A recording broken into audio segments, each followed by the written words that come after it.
I think it is. Where's my opening?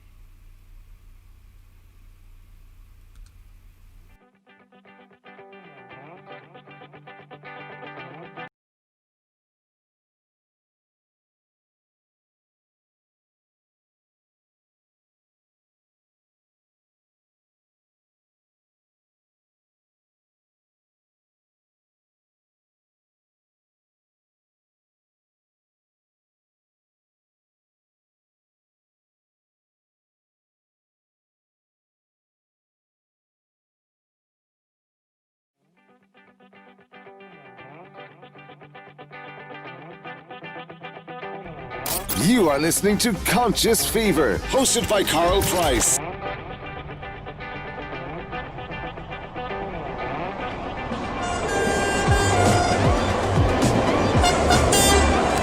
Ladies and gentlemen, the moment you've been waiting for.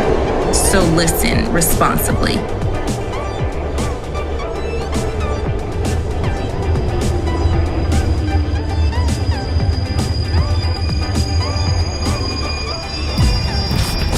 Louisville's own DJ Ice. DJ Ice.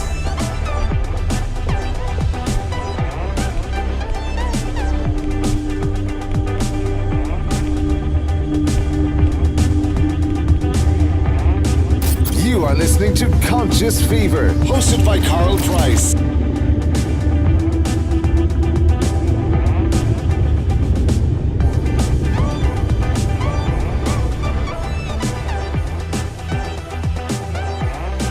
It's the best of the best. It's the one and only DJ Ice, Louisville's coldest DJ.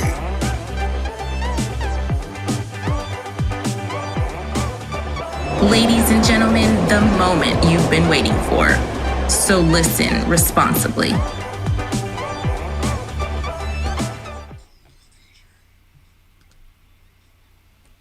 Hey, good evening. Welcome to Conscious Fever. I'm Carl Price, your host here on Conscious Fever Radio, Ice Entertainment Television.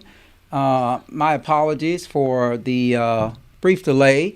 Got a good show for you tonight. We got a lot to talk about. We're going to try to talk about some things that we think you are interested in other than the cold weather, because it's cold as hell tonight here in Louisville, Kentucky. But thanks for joining me. Remember, you can watch us now. Thanks to our partners at Restream. You can watch us now on YouTube, on Twitch, on Facebook Live, both the Conscious Fever page as well as my personal page. For those of you who are joining me tonight, thank you, thank you, thank you. We're going to talk about 3 topics tonight, and I'm going to get my cheat sheet here. I got to keep it down, otherwise it's going to bleed. Otherwise it's going to bleed. Maybe I'll get some funk with that. Hey, good evening, Circe Moore. Thanks for joining me. Thank you so much for joining me. Listen, hold on. I got to let somebody in. Don't let them join yet, but I got to let them in. I got a guest in the green room. But anyway, I want to let you all know basically what we're doing tonight. A couple of things. We're going to talk about briefly the fact that 2 police officers have been fired. They've been fired in relation to the Breonna Taylor case. We're going to talk about that. We're going to talk about, and we're going to have 2 guests tonight. One guest later in the show at about 9:45. He's going to join us from New York City. You know, the boy from New York City. We're going to talk about the Heisman Trophy winner, Devontae Smith from the University of Alabama. The Crimson Tide, Roll Tide, as they say, as they used to say at my college. Well, I went to college with I went to HBCU with a lot of Alabama boys on the football team. So we're going to talk about that. Also, we're going to talk about the terrorists in D.C. And I'm going to be joined by my friend and partner in crime, all kinds of crime, some Christian crime, though, Bishop Talbert Swan from Springfield, Massachusetts. So lot to get to tonight. Again, thanks for joining us here on Conscious Fever, on Conscious Fever Radio, Ice Entertainment Television. And if you all want to comment, we can. I guess your comments are going to show up there. And if I want to show them on the screen, I can show them on the screen. I'm not going to do all that tonight. I'm just going to do what I need to do so I can get out of here tonight. But I do want to start with something that is rolling really, really slow. but I guess I'll be okay. But a pair of Louisville, Kentucky police officers, LMPD officers connected to the raid on Breonna Taylor's apartment last year were formally terminated from the force this week.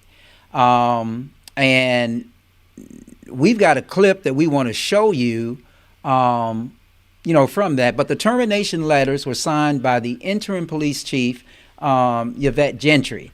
And in that letter, she indicated very, very succinctly that Detective Joshua James, who secured the warrant for the March 13th raid on Taylor's home, and Detective Miles Cosgrove, who federal and Louisville investigators said fired the shot that killed Breonna Taylor, were dismissed. So we're going to let you, you seriously, you love the cold weather? Well, you're one of the few. I seriously cannot take this cold weather. I just can't take it. I'm not a cold weather person at all. Not at all. Period. Not at all. But I'm going to try to link something up here, and I want y'all to just check out a clip from the CBS Morning News, if I can get it going, because I'm working with some new stuff tonight, so I want y'all to just bear with me. Let me see if I can bring this in. But this is a clip that in reference to the police officers. I was born by the river. Let me just come back. My apologies. I got to get that iPhone back in there. Okay, here it is. Check this clip out. Police detectives for their roles in the Breonna Taylor case. Taylor was killed in a botched police raid in March. Detective Joshua Jans obtained the search warrant, but was not present during the raid. Detectives Miles Cosgrove fired the shot that killed Taylor. We spoke to an attorney for the Taylor family who is asking for even stronger action. No, put it on 4. In an ideal world, all of the officers would be charged at this point. Lawyer Lanita Baker represents Breonna Taylor's mother, Tamika Palmer. She says terminating the officers responsible for the 26-year-old's death is not enough. At a minimum, Detective James should be charged with perjury, and Miles Cosgrove with the murder of Breonna Taylor. Attorneys for both detectives confirmed they received pre-termination letters from Louisville police. CBS News obtained a copy of Jane's letter signed by interim police chief Yvette Gentry. She says he lied on the search warrant application about having information from a postal inspector that Taylor's ex-boyfriend had been receiving packages at Taylor's apartment. The ex-boyfriend was the subject of a drug investigation. Jane's lawyer, Thomas Clay, spoke to CBS News by phone. The allegations against him are unfounded. Chief Gentry also cites Jane's role in planning the raid. The letter states, because the operations plan was not completed properly, a very dangerous situation was created for all parties involved. It was done with the full advice and consent of the chain of command of the Louisville Metro Police Department. It's unclear what Cosgrove's letter detailed, but a police department source tells CBS News he is being fired for violating the deadly force policy. Cosgrove fired 16 shots into Taylor's dark apartment during the March raid. Kentucky Attorney General Daniel Cameron says evidence showed he fired the fatal shot that killed Taylor. He couldn't hear, couldn't see, but yet he was firing. Both detectives are scheduled for a hearing with Gentry. A source also tells us 3 other officers are expected to face suspensions. And the only other officer involved in Taylor's death who was fired is Brett Hakinson. He was later indicted for shooting into a neighboring apartment that night. So he has pleaded there not you have guilty. it, right? This is a case that we continue Not to... sure why I can't affect that. But in any case, so each of these officers now have 10 days to appeal the police department's decision, or the interim chief's decision. The announcement of the termination comes the same day that Mayor Greg Fisher formally announced the hiring of Erica Shields, who previously led the Atlanta Police Department, as LMPD's next police chief. Now, during a Wednesday morning press conference, Fisher described Shields, who would be sworn in as Louisville's top cop on January 19th, as a well-respected visionary, quote unquote, adding that she was a unanimous choice of the city's diverse selection committee. And according to one of our council people, 90% of that committee were people of color. The mayor also alluded to the fact that she comes to Louisville with a keen understanding of a police force and a community in search of a path forward. Shields left her post in Atlanta in the aftermath of the police shooting death of Rashard Brooks in July. And that is a discussion, y'all, for a whole different day. I'm going to go to Capitol next. That's a discussion for a whole different day about this new police chief, because there's a lot of questions. And my friend Judge Sadiqa Reynolds posed a question. She posed a question very succinctly that she's going to give this woman a chance. But you have to wonder that, first of all, why she resigned. And I think she did resign. I don't think she left involuntarily from the Atlanta Police Department. But you have to wonder. Whether.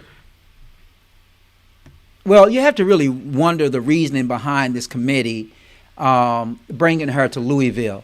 Because Rashard Brooks, you all know the story. He was actually killed after Breonna Taylor, after George Floyd, and all of the protesting, et cetera, and she comes here. But they say that she's going to be a valuable asset, and she can help us out here in Louisville.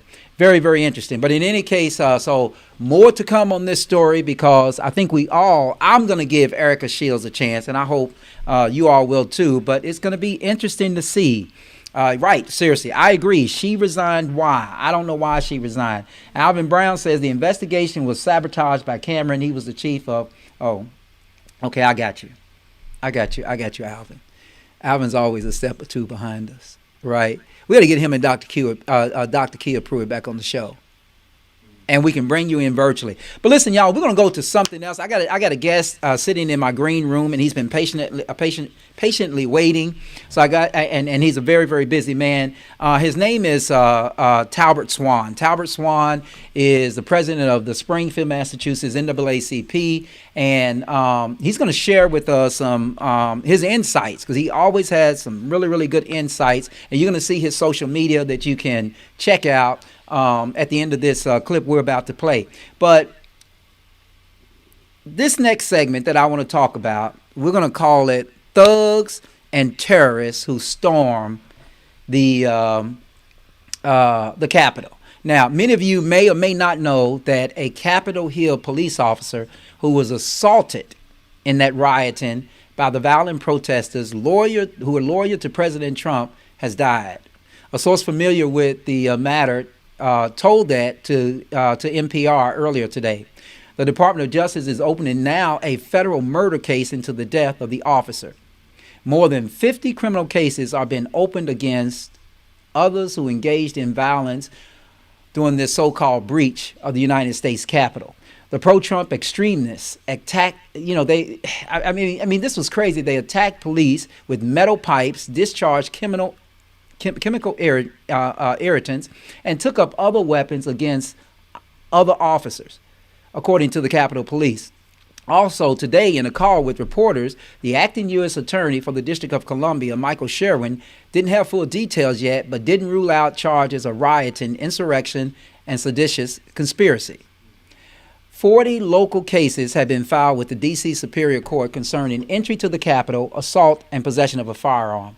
On the federal level, 15 cases have been filed against individuals accused of illegally entering the Capitol, possessing a firearm, or stealing a congressional or stealing congressional property. My guest tonight, Talbert Swan, is going to talk to us and give us some insight about this. But I'm going to show you all a clip before I bring him in. And the interesting thing about what he's about to do is, one of the things that I'm going to ask Bishop Swan outright and clearly is that are we really still living in a world of different standards here in America? Check this out, and then we're going to be joined with Bishop Swan. The votes for President of the United States are as follows: Joseph R. Biden Jr., of the state of Delaware has received 306 votes. Donald J. Trump of the state of Florida has received 232 votes.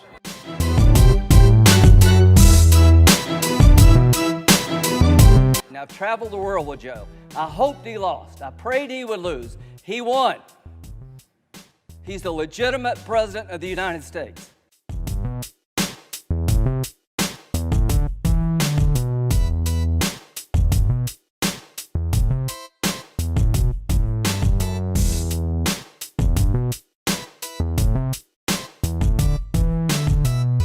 We'll stand in recess until the call of the chair. Thank you.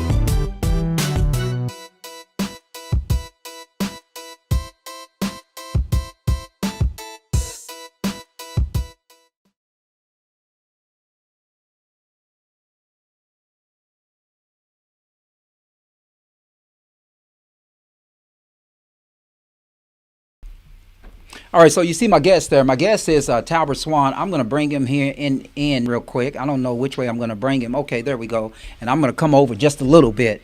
Brother Swan, how are you doing, sir? I'm good. How you feeling, Carl?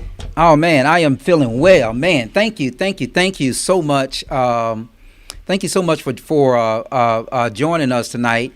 Let me Glad to work be on here, Bishop Talbert.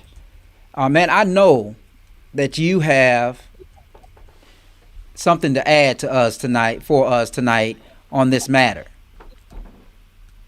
So I want to get right into it first, and let me just ask you this, Bishop, first, and again, thanks for joining me tonight. But listen, man. Yes, sir. Listen, there is something wrong in America. There is obviously something wrong in America. The treatment of the black. First of all, let me just make this statement. Then I'm just gonna let you have at it.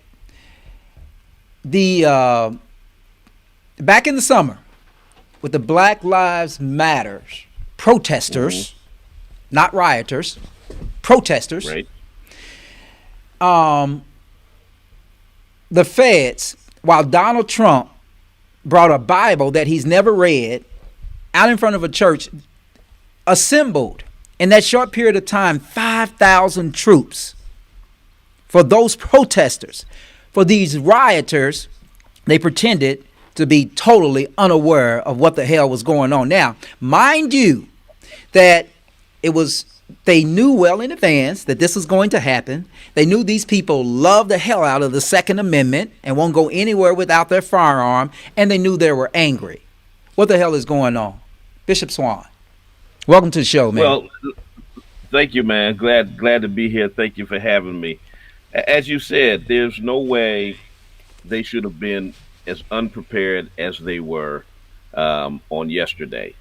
Anytime there was a Black Lives Matter protest after the extrajudicial murder of a black person, whether it was George Floyd, Breonna Taylor, Ahmaud Arbery, Rashard Brooks, they were always well prepared with riot gear, with rubber bullets, with tear gas, with all of the accoutrements that they needed to suppress a crowd, and were ready, willing, and able to engage the protesters, peaceful protesters. All of a sudden, this march happens that was planned well in advance. It was planned on social media. The word had been out. Trump was tweeting it incessantly. See you on the 6th, see you on the 6th, see you on the 6th. The mayor requested the assistance of the National Guard, anticipating, because remember now, it was only a couple of weeks prior to this that the Proud Boys were down there in another march, vandalizing historic black churches, ripping down their banners, burning stuff.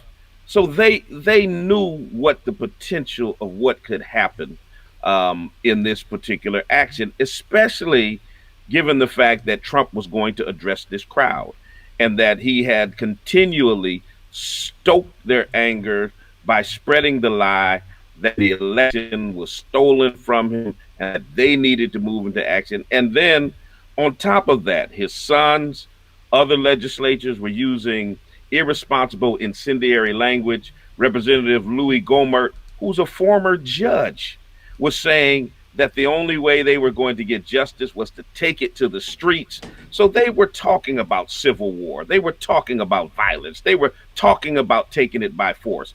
So why the police department would be unprepared for this is beyond me, other than the fact that there is a serious disparity between how you deal with folk who come to protest injustices against black people and folk who come to protest the continued perpetuation of white supremacy. Wow. Yeah, you know what I find appalling, and I have to tell you, man, I had a conversation with a Trump supporter earlier.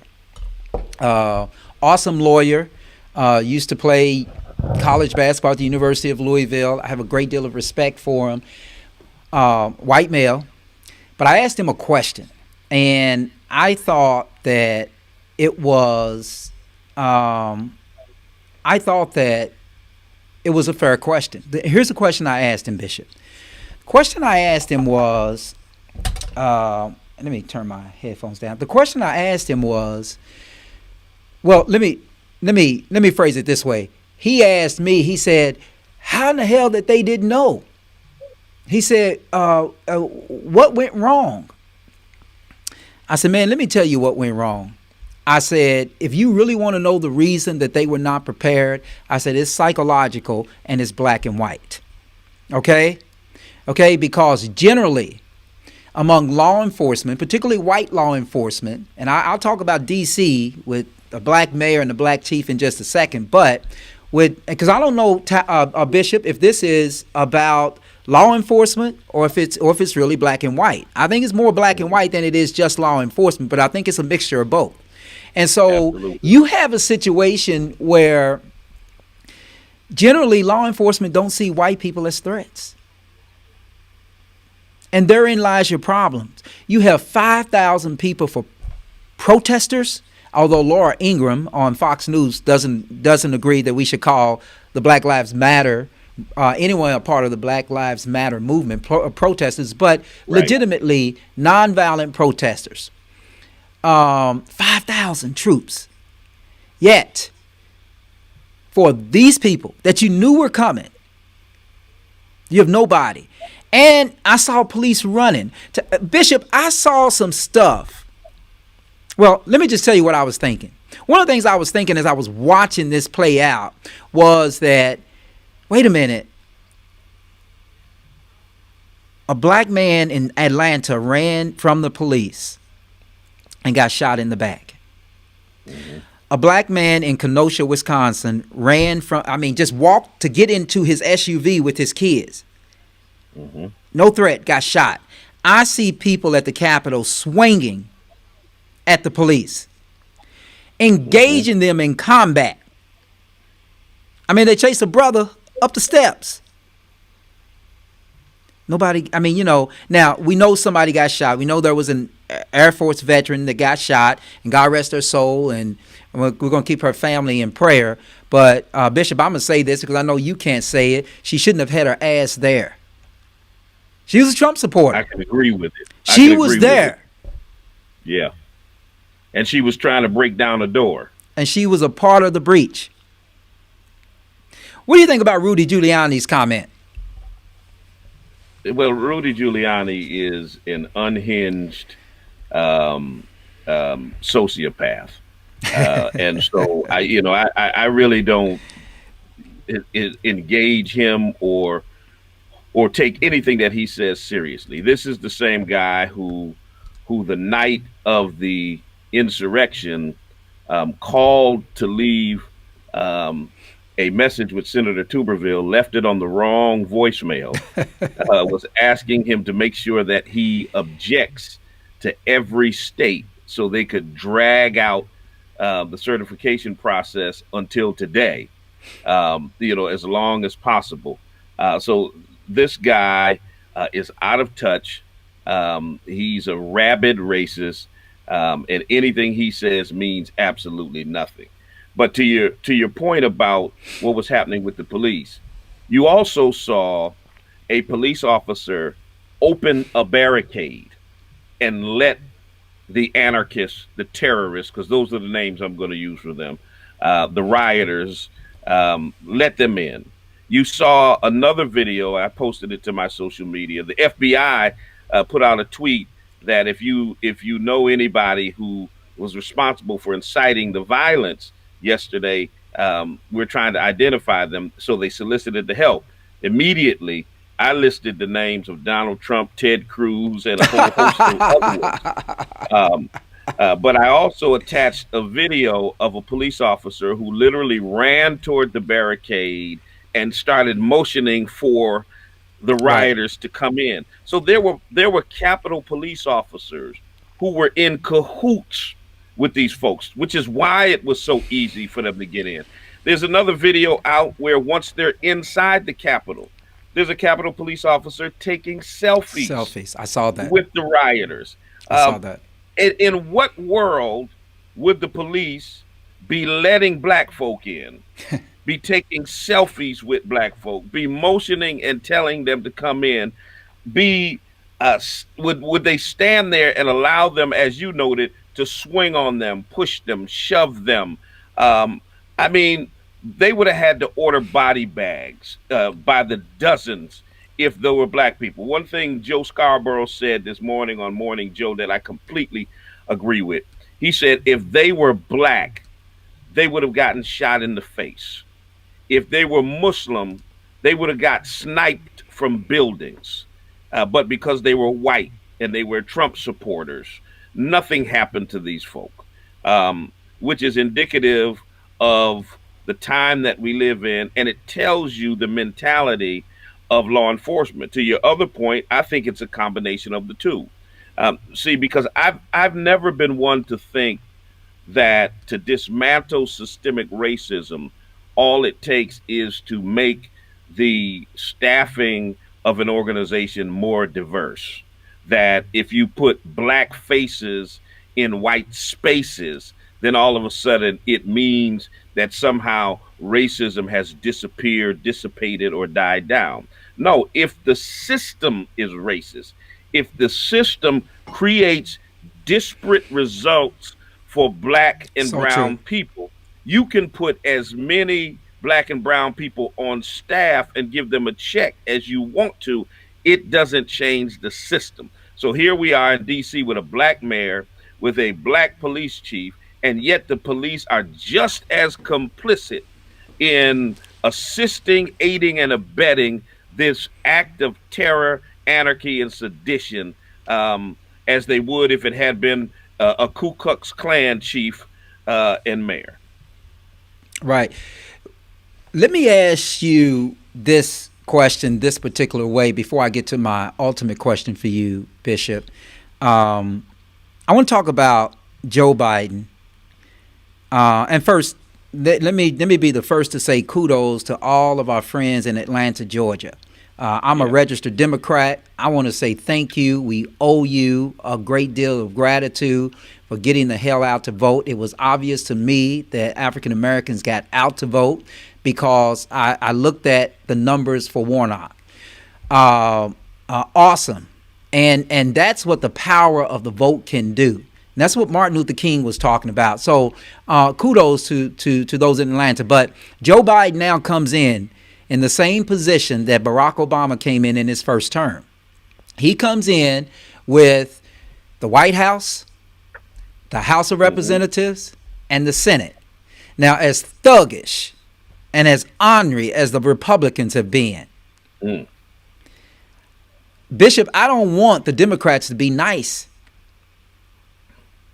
No, I'm really um, taken aback somewhat and leery of the language that President-elect Biden is using in terms of this conciliatory language. Can we all get along? Work together across the aisle. My problem with Democrats, I've been a registered independent all my life, but have mainly voted Democrat. But my problem with the Democrats are their willingness to always extend an olive branch to the folk who basically try to block, cancel out, and work against every policy, proposal, and thing that they ever tried to do. And my position is, while you have the House and the Senate, you need to go in these first 2 years before the midterm elections and go rogue and pass everything that you need to pass, make every change you need to make, issue every executive order you need to issue, get as much done as you can in those first 2 years, because we don't know what's going to happen in the midterm elections. I always hold to this. Every time there's black progress, there's white backlash. Trump Right. is indicative of that. 8 years of a black man is what produced Trump. My good friend, Bishop Darren Moore, puts it like this. White America was so nauseated by seeing a black family in the White House that they vomited, and out came Donald Trump. That's what produced Donald Trump. That was white backlash to black progress. And you better believe that in 2 years from now, these racists are looking at the fact we lost Georgia because of black folk in Fulton and DeKalb County. We lost Michigan because of black folk voting in Detroit, which is 80% black. We lost Pennsylvania because of black folk voting in Philadelphia, which is predominantly black. And we lost Michigan because of black folk voting in Milwaukee, which is predominantly black. And then on top of all of that, 2 runoff races this past Tuesday, and we lost 2 Senate seats because black folk had the audacity to come out in Atlanta and to vote in overwhelming numbers to give the Democrats the Senate. And because of all of that, in 2 years, they're going to be coming back with a vengeance, trying to repay for what happened this time. So in these first 2 years of his administration, they need to pull out all the stops, accomplish everything they need to accomplish, and stop playing nice guy with these Republicans who never play nice guy with you. I have to give you a drum on that. Another drum. Listen, so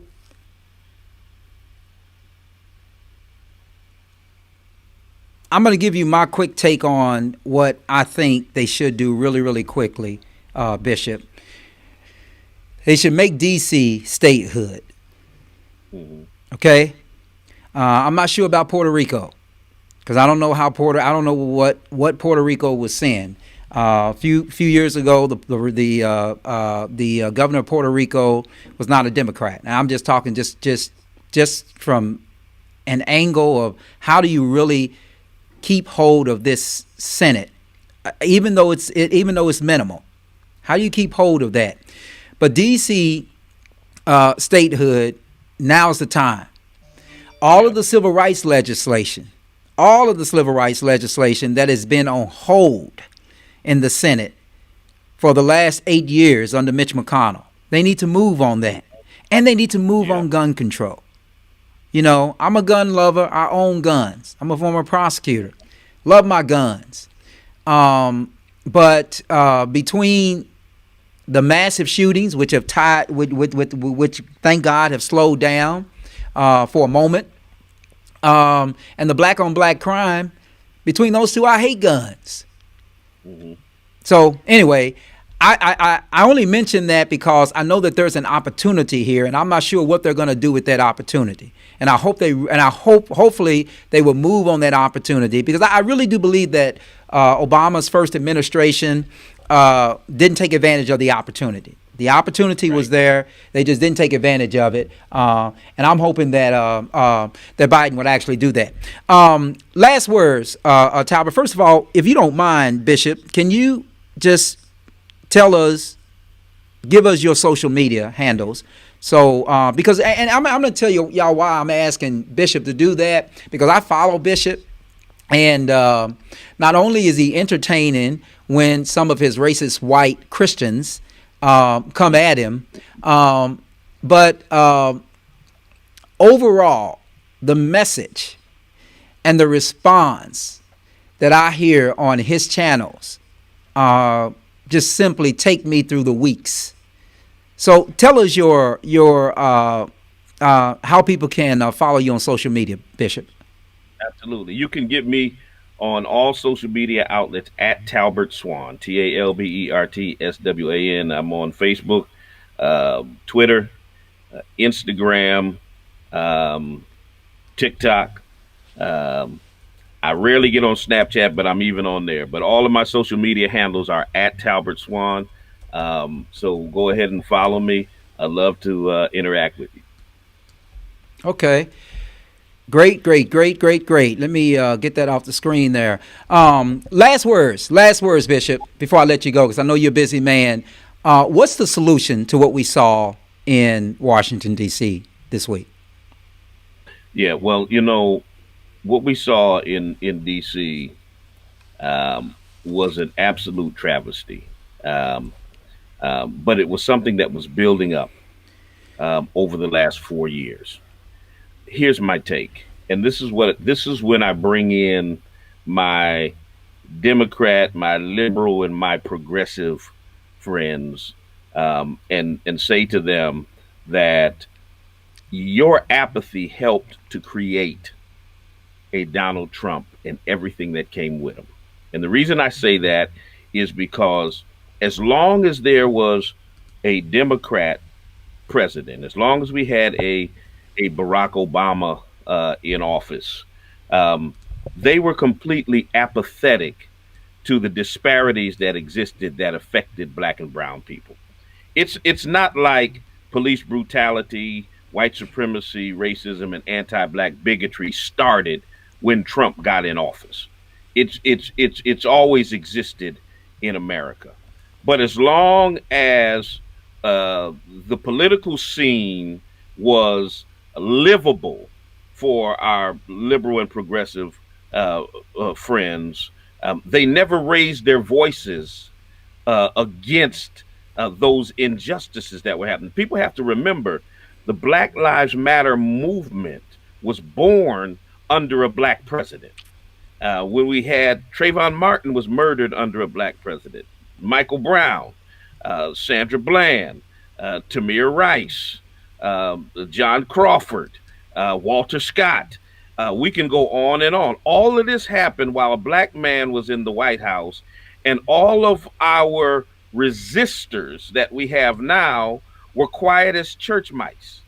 All of a sudden, Trump gets in office, and we've got this whole cadre of new white liberal and progressive resistors who now consider themselves our allies.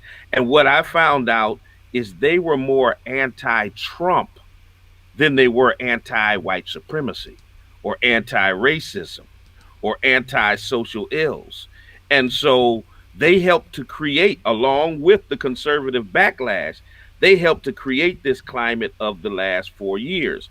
And so my message to them would be, now that Trump is on his way out of office, don't fall back into a Rip Van Winkle-like sleep and feel like we've now accomplished everything we need to accomplish because Trump is gone and we can go back to normal. No, because see, the difference between you all and us is we can't opt out of the fight for justice just because Trump is gone.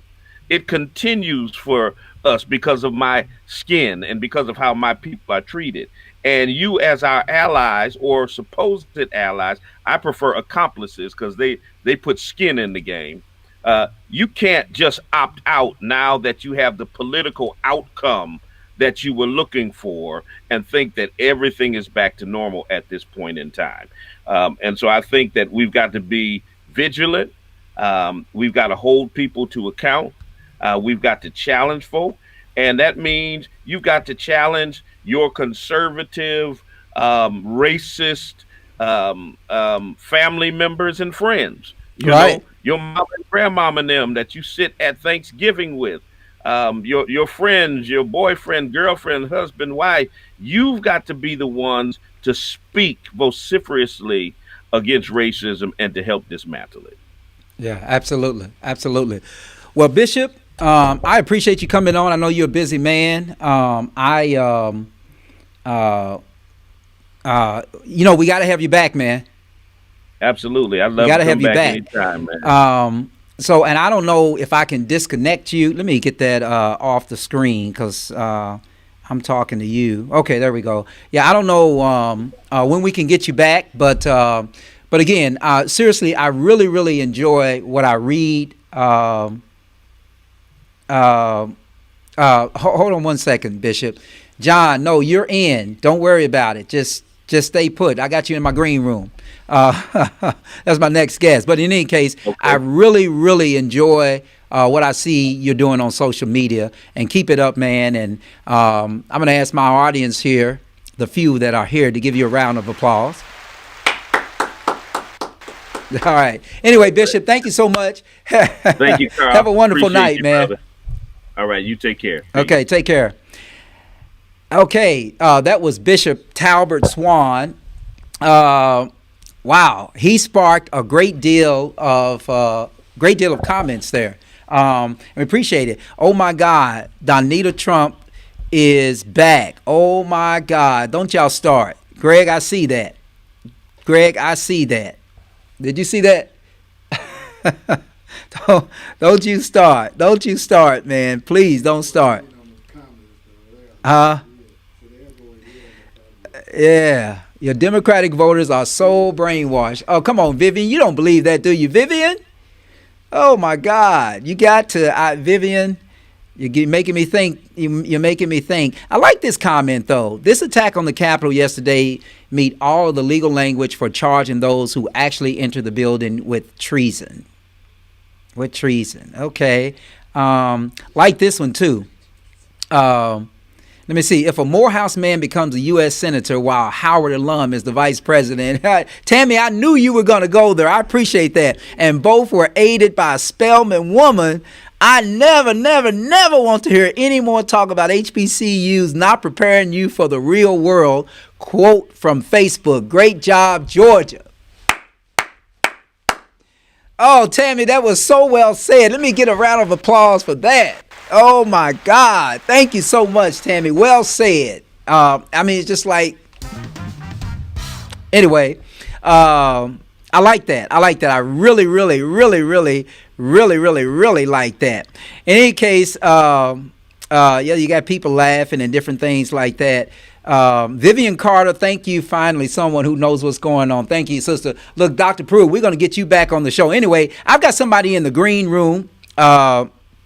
Notice the security difference, bro. Oh, Terrence, of course I did, man. Of course that's what we were just talking about. That's what me and Bishop Swan were just talking about. It was really a travesty. It was really a travesty to see that, and to just see it with your bare eyes as it was happening in real time. You had to ask yourself, what the hell is going on? When are they going to shoot somebody, right? You know, I actually saw a couple of black Trump supporters out there. And I was thinking to myself, okay, those are the ones that's going to get shot, right? Nobody else is going to get shot. Those are the ones that are going to get shot. Anyway, I've got a guest in the green room, the boy from New York City. So I want to switch gears. I want to switch gears here, y'all. And we're going to talk about, let me see if I can get some stuff going here. This is what happens when you play the favorites here. Make my name back big because I should be big. In any case, we want to talk about the Heisman because I'm really impressed with Devontae Smith. So he's a former Amity High School standout, Devonta Smith, actually is his name, has won the 2020 Heisman Trophy. The University of Alabama wide receiver currently has more than 1,600 yards receiving for the Crimson Tide, and he's caught 20 touchdowns. Now, Smith is the first wide receiver, get this, y'all, to win the famed award since Desmond Howard in 1991. 1991. That was, what, 40 years ago? Damn, they're 40 years ago. The previous 17 winners of the Heisman Trophy have all been quarterbacks, including Lamar Jackson from the University of Louisville. Most recently, LSU's Joe Burrow won the Heisman in 2019. The University of Alabama will face Ohio State University, as you guys know, on Monday, January the 11th in the College Football Playoff National Championship. Listen, since we're going on to talk about sports, don't leave us, y'all. Keep talking. Keep coming with all your comments. We're going to keep rolling. That's right, Kane Mason, Roll Tide. But I want to show you all just a little bit about this guy, and then I'm going to bring my guest in, John Grace from New York City. Check this out. Guys all smiles. Some of those guys are actually nervous too, and the journeys from kids to finalists to Heisman Trophy winner will now be complete in just seconds. Congratulations to the finalists, Mac Jones, Trevor Lawrence, Devonta Smith, and Kyle Trask. And now, without further ado, the 2020 winner of the Heisman Trophy is Devonta Smith of the University of Alabama. The pocket and play on 2nd and 10. That's his youth right there. Tagovailoa trying to make up for it. Fires to the end zone. Touchdown! Alabama wins!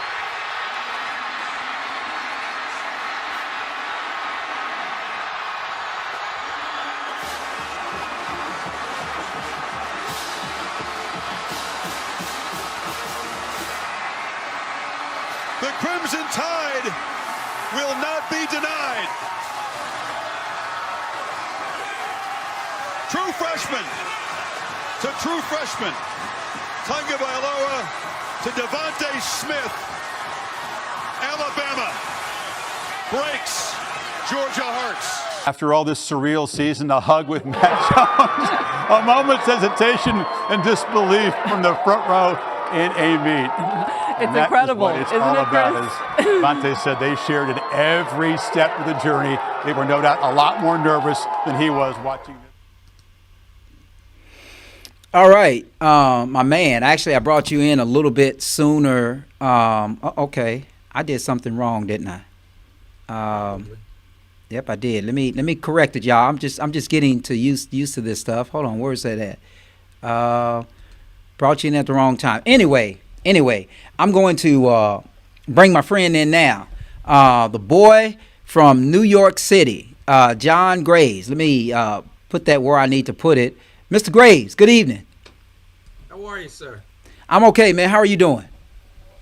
I'm pretty good. Let's talk about, first of all, y'all, this is the boy from New York City. We're going to talk sports as we wrap up the show tonight. So don't let us bore you. If you still got comments, we're going to still post them.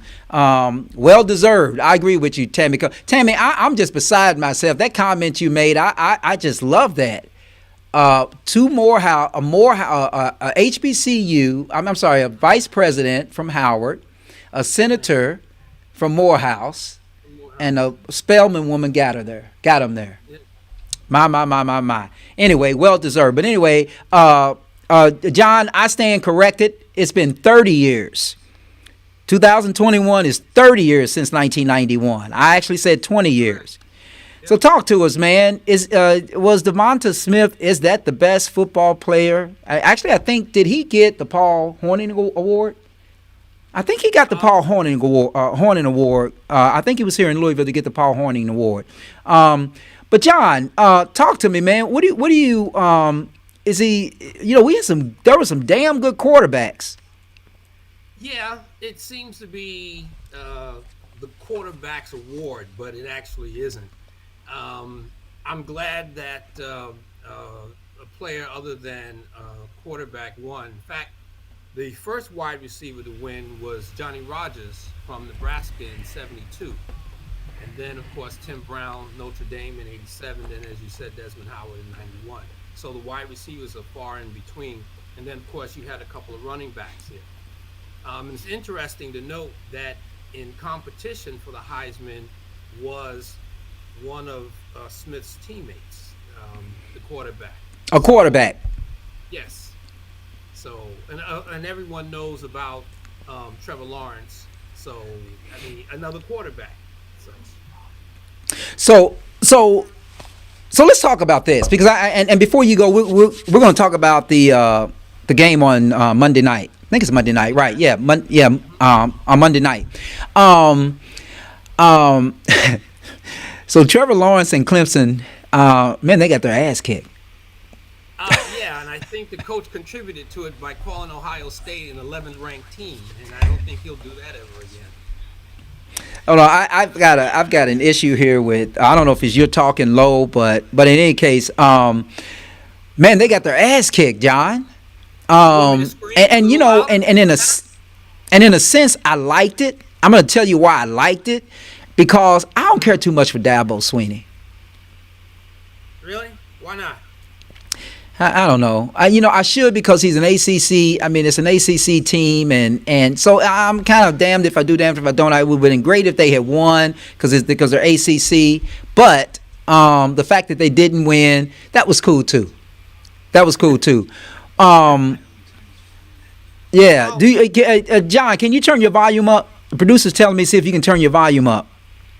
Yeah, I tried that. It's up. Okay.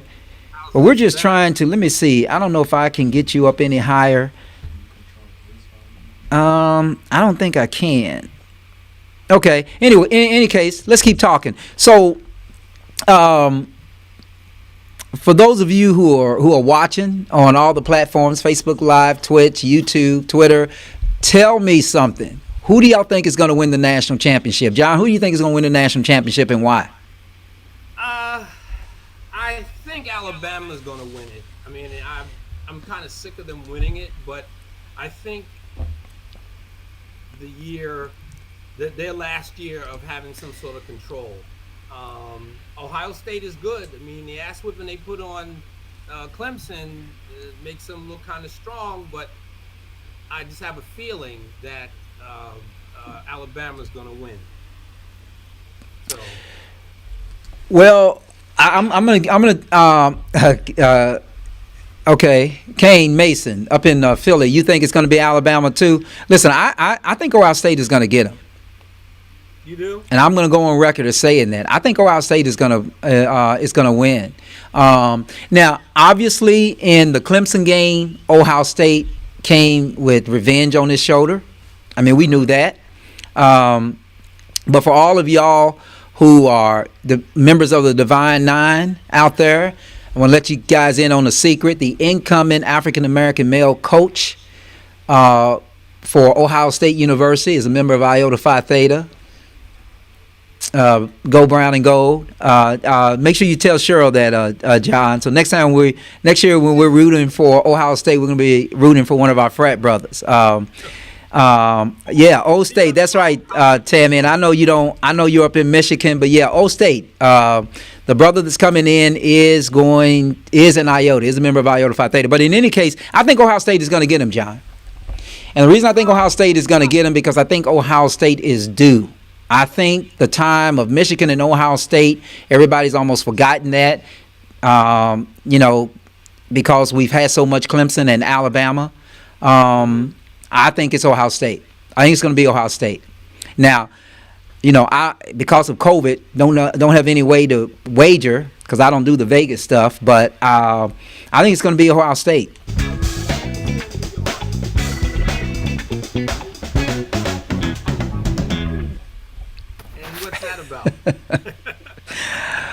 Your thoughts, man. I mean, so tell me why Alabama.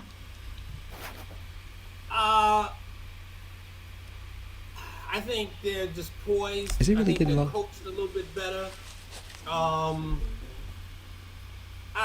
don't know. I think because they've been there before, quite a few times. They know how to handle it. They know how to handle the pressure. So, I That's just my take on it. Well, you know, Probably they had. I wanted Clemson to win. And Ohio State beat them, and I just. Well, you know, Alabama has been was there before when they got beat really bad by, was it Clemson that beat them a couple of years ago? Yeah, Clemson beat them, and didn't LSU beat them? Yeah, I think Clemson beat them one year. It would be a close game, no blowout. Let me read this comment, John. It would be a close game, no blowout. O State doesn't have Urban Meyer. I don't think they need Urban Meyer, Kane. I don't think they need Urban Meyer. I think they got that quarterback. Now, he might still be a little beat up from the Clemson game, but Fields. I mean, Fields is awesome. His ribs are done. Fields is awesome. So in any case, there's so much sports news, John. I just saw your wife log on too, but there's so much sports news. I don't know what else to ask you, but I really wanted, to talk about the Heisman guy, because the Heisman guy, I'm really impressed with it. I'm always impressed with a young brother that starts off by saying, I want to thank God, even though he's really thanking himself because God's inside of him, but, Yeah. What'd you say? John, you see that? What? No, I didn't see it. Oh, that, yeah. God does play a part in all of our lives, and for them to say thank God first, I think it's important. I think it has to do with his upbringing. So, But as far as the Heisman, I just want to give you a little bit about the Heisman, because I know that's what you wanted to talk about. Why is it called the Heisman Trophy? Yeah, why is it called the Heisman? Okay, originally it was named the Downtown Athletic Club Award, which is why it's always done in New York at the Downtown Athletic Club. And it started in 1935. The first athletic director of the club was named John Heisman. He died in 1936, and the ownership and management overwhelmingly decided to name the award after him. Okay, Heisman played and coached, and he was a player in like the late 1890s, early 1900. He played at Brown and at Penn, and then he coached at the University of Akron. And he was pretty decent. So the club named the award after him. The very first winner of the Downtown Athletic Club was a guy named John J. Berwanger from the University of Chicago. All right? Now, here's a little something for you. Why is the Heisman looking the way it is? In 1933 or 34, somewhere around there, sculptor named Frank Elizu was commissioned to design the trophy. He used the guy from an NYU football team called Ed Smith as his model. And the idea was to show a football player who was muscular and pushing through, driving for more yardage. That's why you see the poles like that. So that's the story of the Heisman and how it came about. Interesting. I never knew that. Yeah. I never knew that. But leave it to John to come on and give us something that you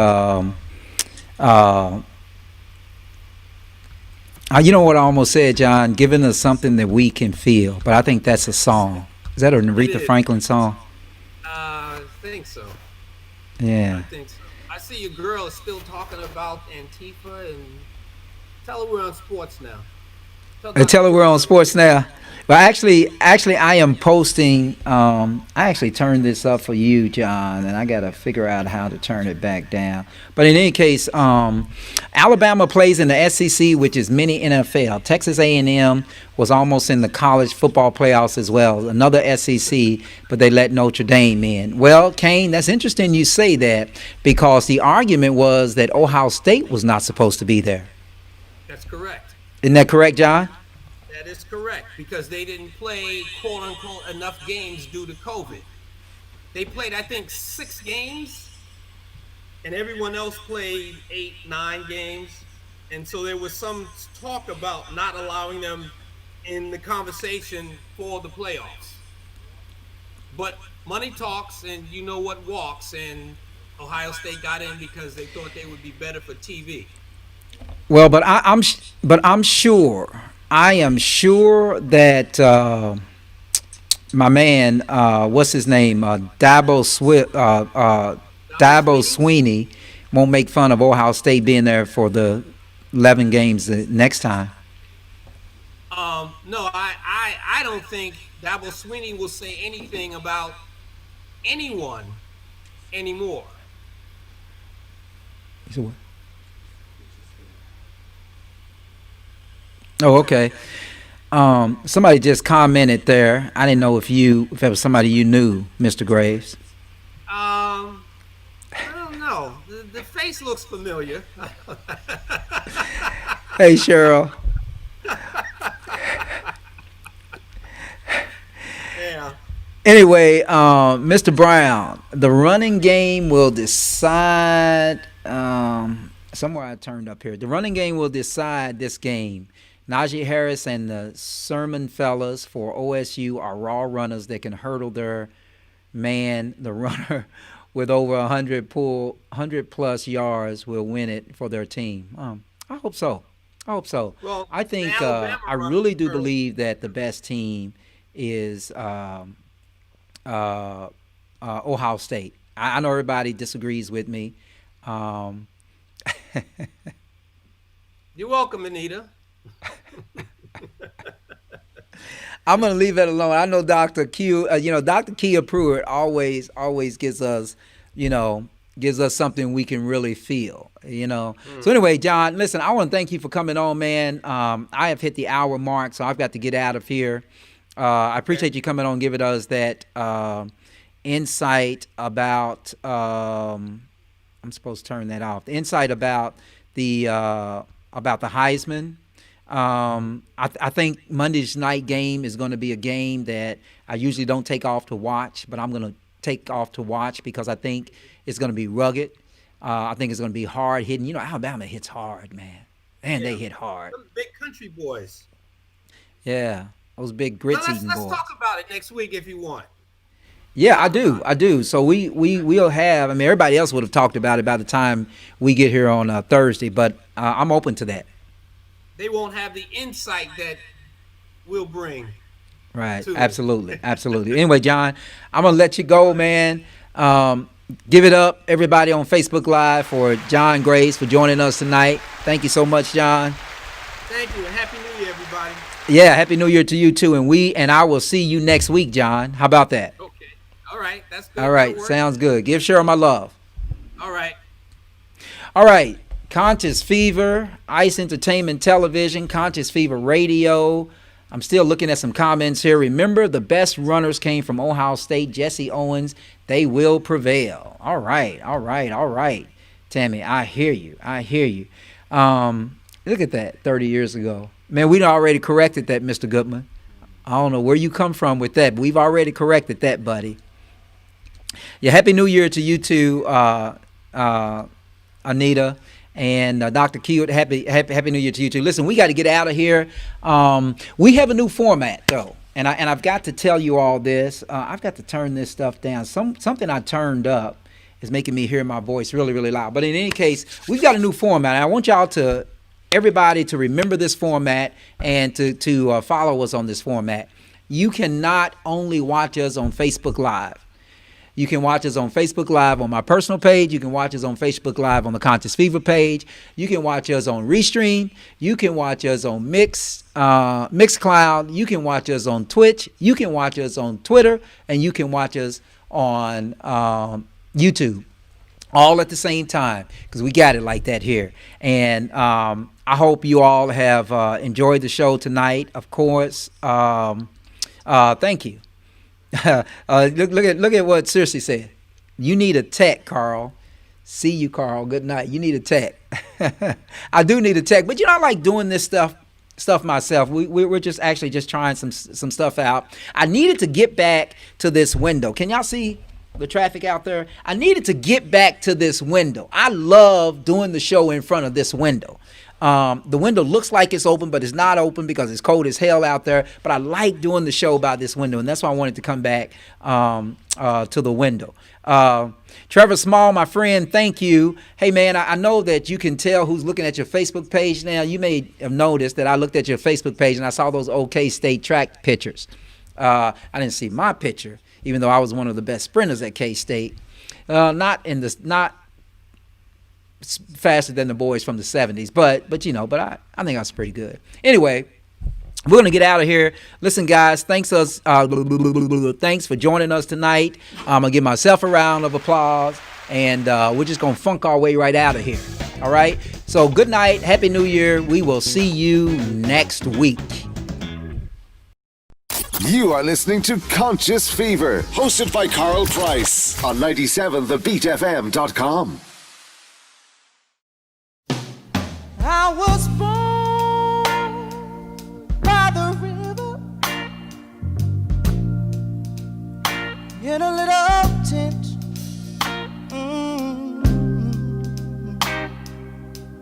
Like the river I've been running ever since. It's been a long time coming, but I know change gonna come. Oh, yes, it will.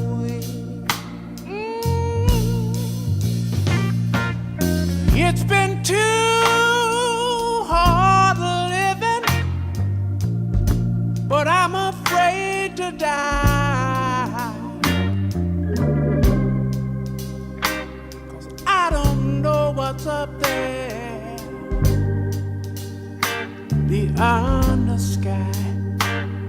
It's been a long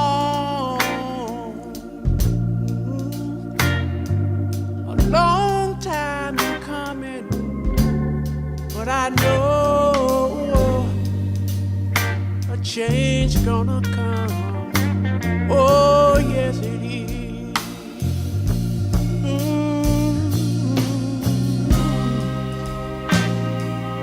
Then I go to my brother.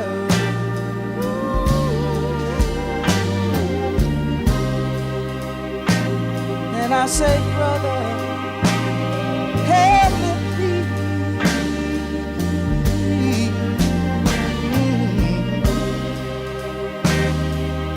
But he wind up knocking back down on the knee. Oh, there been times that I thought I couldn't last for long, but now I think I'm able, Father, to carry on. And it's been a long time coming, but I know a change gonna come. Oh, yes it is. Yes it is. Yes it is. Said I know that a change is gonna come one day. I know a change gonna come. Yes it is. I know. Said life can be hard. Oh yeah. And times can get rough, but still